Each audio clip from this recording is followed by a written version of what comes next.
Welcome back. Well, there are two pockets. I mean, there are several pockets that are doing well, but two pockets stand out. One would be the Tata group of stocks. Today, if Tata Sons was a listed stock, I think it will be up and about because many of its component or subsidiary companies, Tata Steel, Tata Motors, Indian Hotels, are all up and away.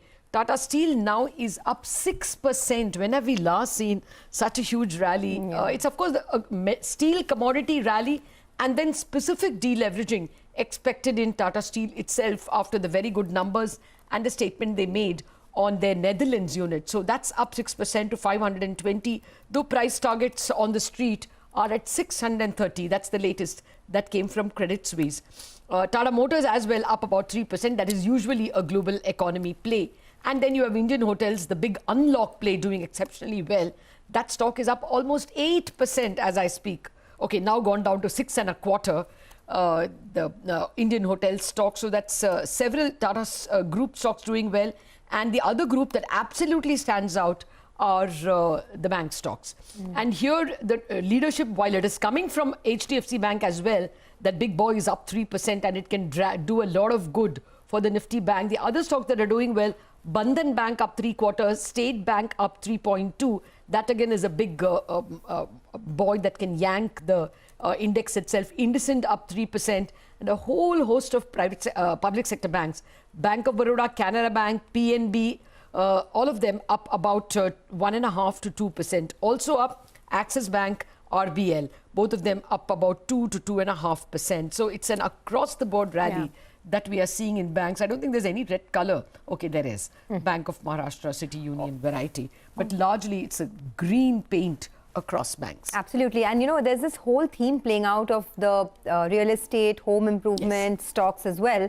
I mean, look at Somani Ceramics, look at Kajaria Ceramics. All these stocks are looking very good.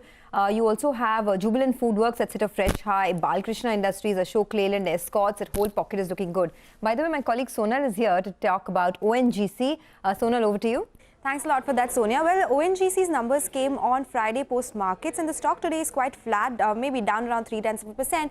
But the numbers were largely in line or maybe slightly better than what the street was working with. Revenues declined by 31%. EBITDA came in at 5,000 crores versus 5,400 crores. Margins at around 50-odd% versus 54.3% on a YY basis. And profits also went down by 55%. However, sequentially, it was a strong improvement for the company. In terms of oil realizations, it came in at $41.4 per barrel, which is higher than estimates of around $40 per barrel. However, the company recorded a one-time impairment of around 1,240 crore rupees on the account of pandemic impact, and that is something that impacted the bottom line as well. Crude sales, they were lower 2% sequentially. However, gas sales, they were higher by 7% on a sequential basis, and it was the value-added products that actually added to the realizations this time around because margins from those products were higher.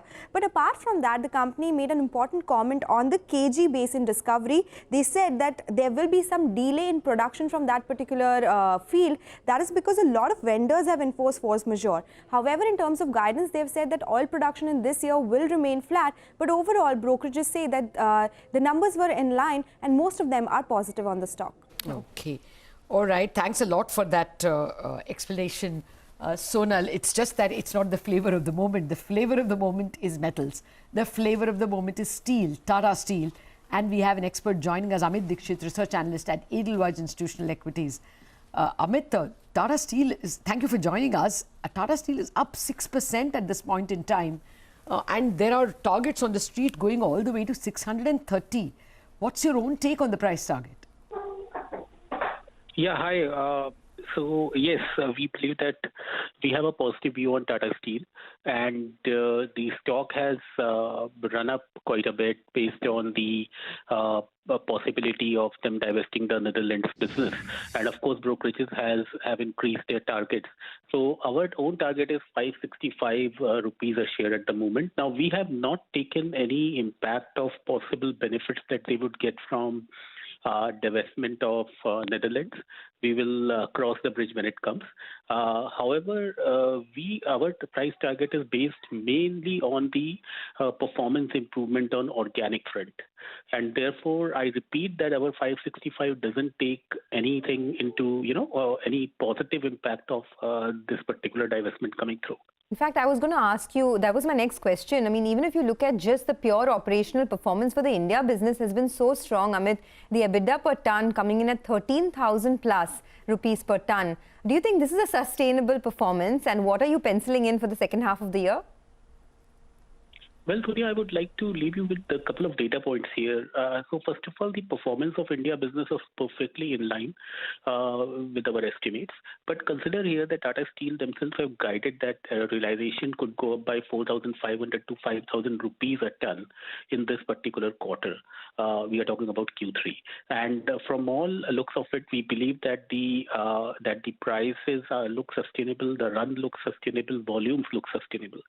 So if you just directly put in the price increase, you will find that EBITDA per ton of 17,000, by the way, is not something which is like a wishful thinking at this stage for Q3. Now, if you compare the whole year EBITDA per ton, so we have still taken into account some 13,000 odd rupees. So because prices keep on going up and down, but definitely if Q2 was a surprise, Q3 is going to be a blockbuster for the company. For us, though, we are more excited by European business.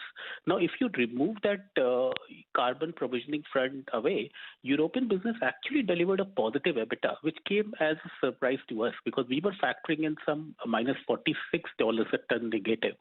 And looking how European spreads have gone up, I believe that Tata Steel is firing on both the fronts, that is India business as well as Europe business. So operationally, both the businesses look pretty strong. And add to it the flavor of possible divestment. I mean, then you have a perfect recipe for a stock that can give you much higher returns. Okay, we'll leave it at that. Amit Dixit, pleasure speaking with you. Thank you very much for joining us and giving us your take on the Tata Steel numbers and the trajectory of the stock. At the moment, it's charting a very strong trajectory, you will have to say. We've got a lot of earnings as well. We had good numbers from Eveready. We have good numbers from Bata. That's better than expected numbers. And we will have those managements joining us very soon. Let me just read out the Bata numbers. I mean, Bata's revenues were half of perhaps a year ago numbers. Last year, they did 722 crores, and this year it's 368 crores. But it is still better than what the street was expecting, and a better than expected performance on margins as well. Gross margins, although it's 50% compared to 56 a year ago, it is still a decent amount of improvement, and that's reduced the net loss. The expectations were that it would go up to 55-60 crores. They have managed or gotten away with just a 44 crore loss. We'll do one thing. We'll take a quick break and we'll come back with the Bata management.